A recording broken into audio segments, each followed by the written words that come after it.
tous dans la rue, tous dans la rue, jusqu'au triomphe de l'état de droit en Côte d'Ivoire.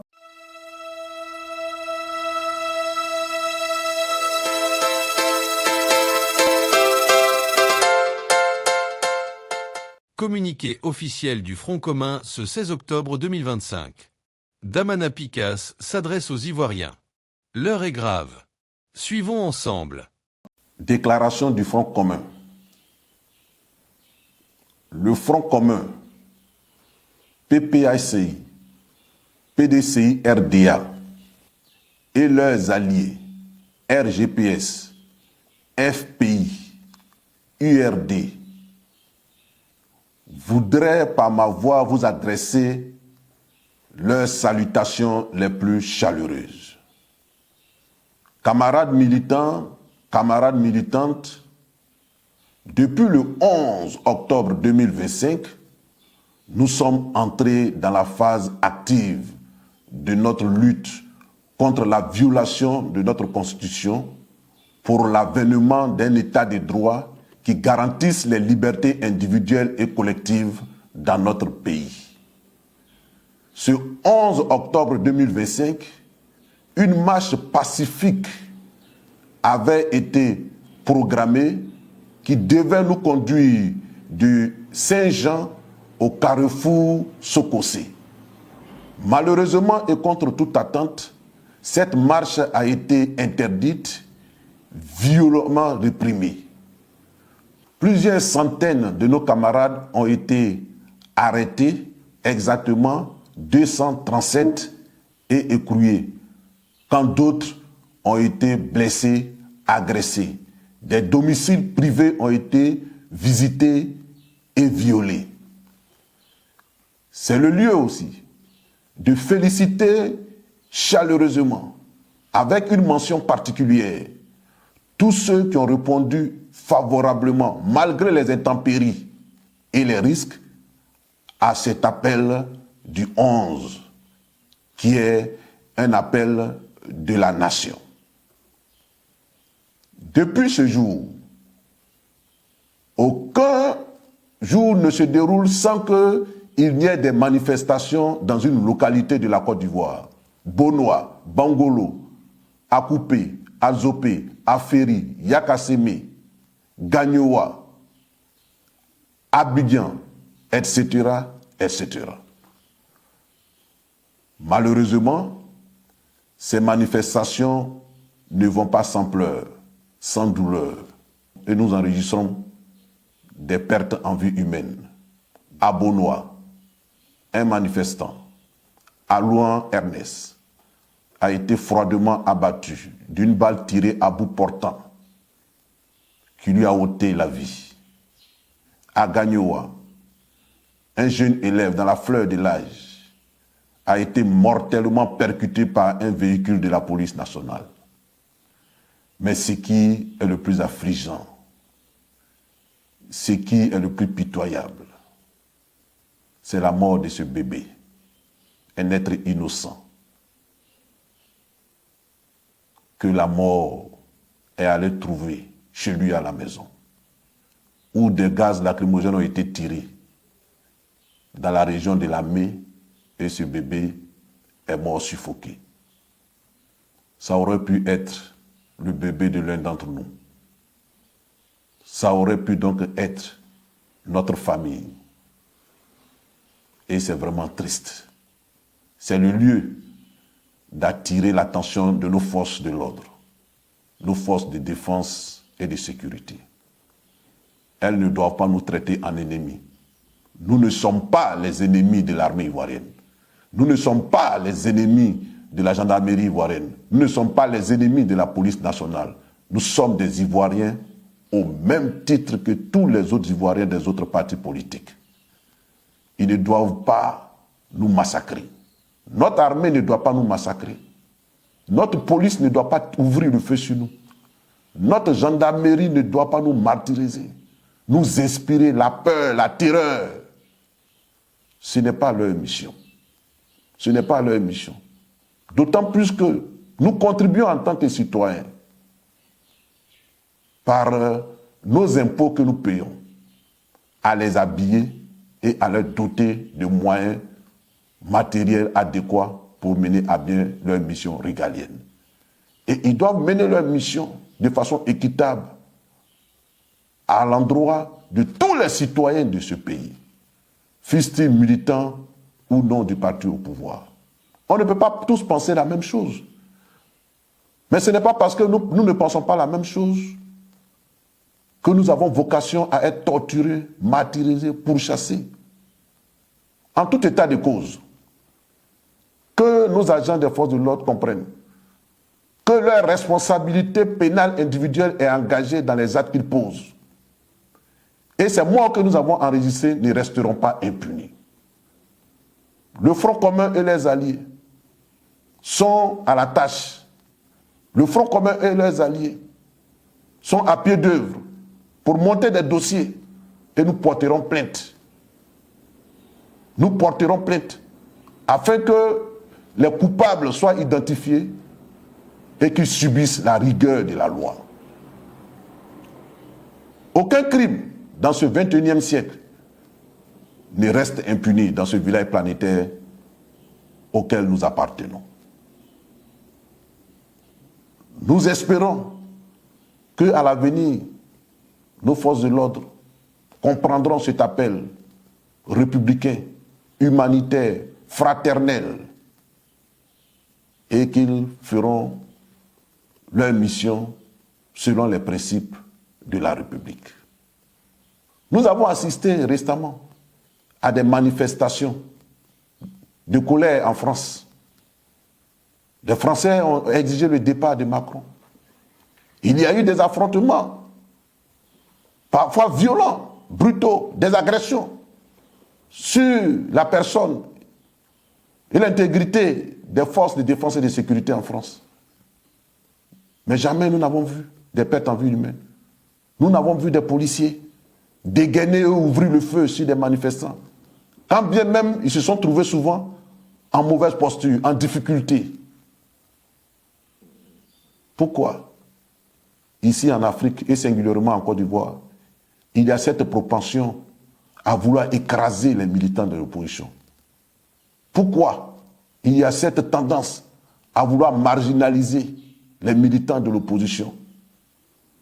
Non, nous ne sommes pas des marginaux. Non, nous ne sommes pas des Ivoiriens de seconde zone à qui tout est interdit dans ce pays. Nous avons une constitution unique et cette constitution nous garantit des droits et nous entendons exercer ces droits-là. Et vous, en tant que force et agent de l'ordre, vous avez le droit de nous protéger lorsque nous exerçons nos droits constitutionnels.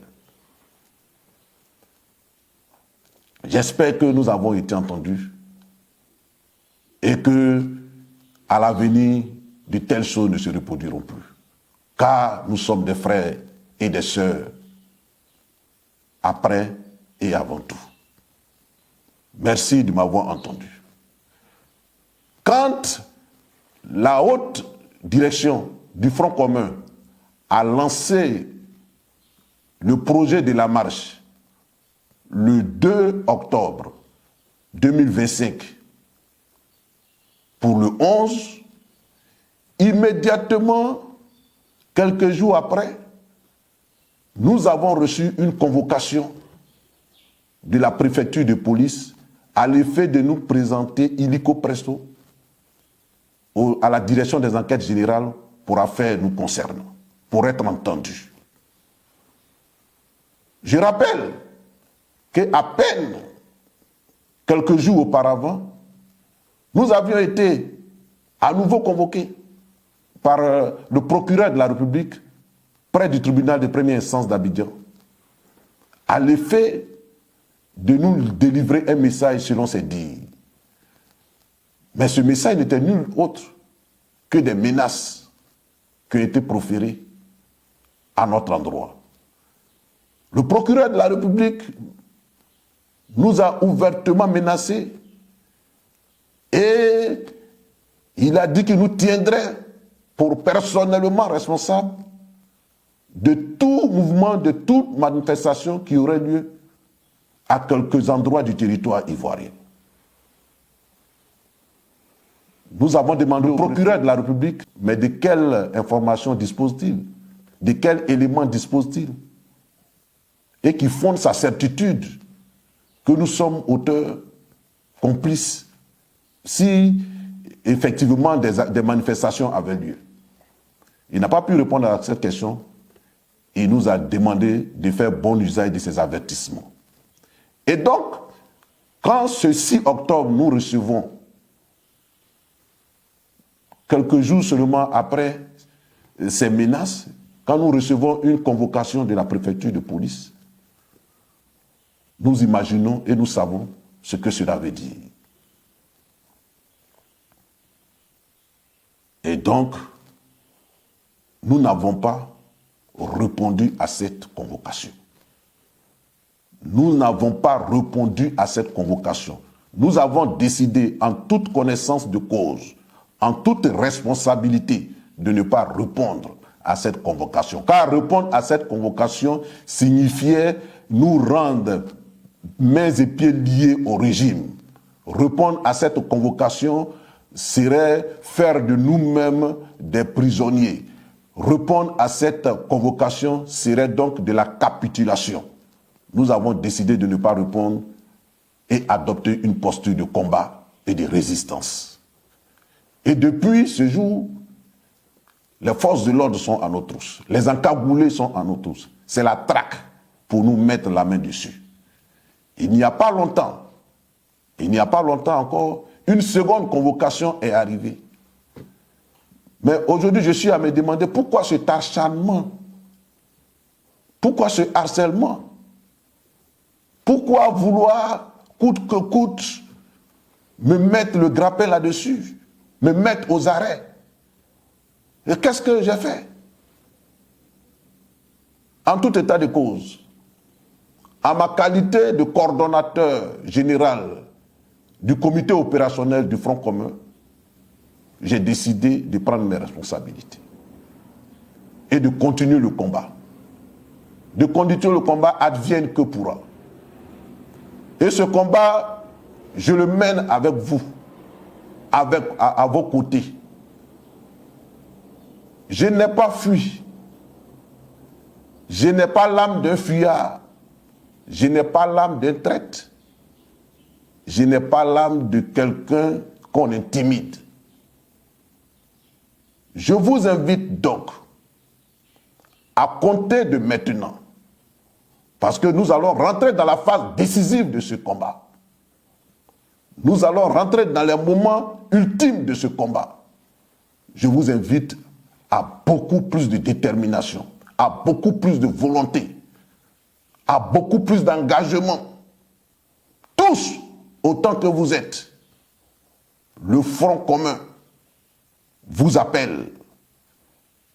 Ses alliés, le RGPS, le Front populaire ivoirien et tous les démocrates vous appellent à occuper les rues.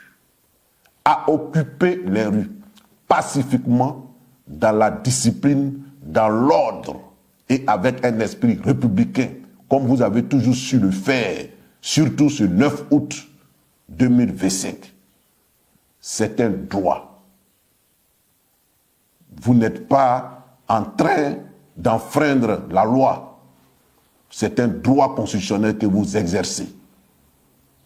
Jeunes, femmes, adultes, travailleurs, étudiants, démocrates de tous, vous êtes invités à occuper pacifiquement les rues. Que ce soit dans tout le district d'Abidjan et même dans tout l'intérieur du pays, dans les grandes villes de l'intérieur du pays, tous les Ivoiriens sont invités à occuper les rues de façon pacifique. Je voulais vous dire, avec assurance, je voulais vous rassurer et je voulais apaiser ceux qui ont une once de doute en eux, que jamais, jamais aujourd'hui plus qu'hier, nous ne sommes si proches de la victoire et de la délivrance. Je le répète, Je voulais vous dire, avec foi, conviction, et rassurer ceux qui sont traversés, ceux qui seraient tentés d'être traversés par le doute, que jamais, aujourd'hui plus qu'hier, nous ne sommes aussi proches de la victoire et de la délivrance. Mais la balle est dans votre camp. La balle est dans notre camp. Et le salut de ce pays, la renaissance de ce pays, réside entre nos mains, entre vos mains. Osez agir, osez manifester pour oser gagner et triompher.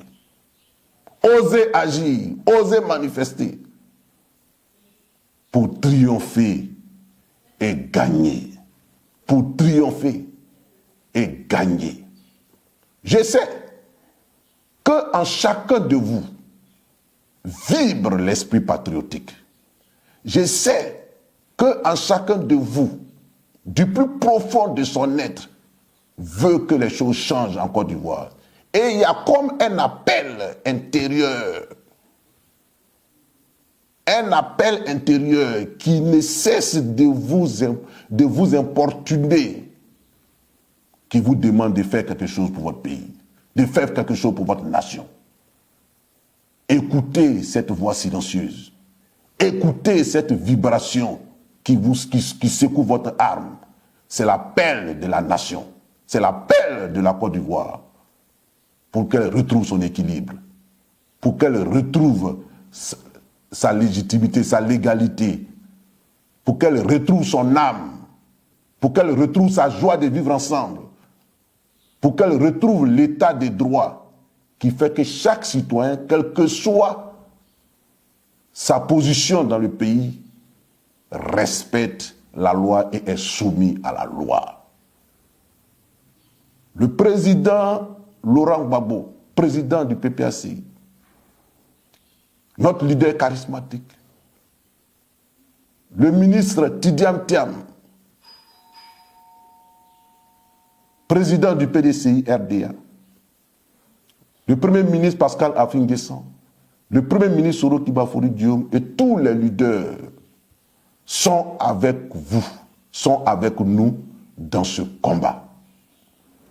J'appelle donc tous les responsables du Front commun, du GPS, du FPI, les fédéraux, les responsables des sections, les secrétaires généraux adjoints, les coordonnateurs régionaux, les délégués départementaux du PDCI, les délégués des districts du PDCI, tous les responsables, je dis, que chacun dans sa zone, dans sa région, dans son département, que toutes ces organisations coalisent, que toutes ces organisations se mettent ensemble pour organiser la résistance de façon locale.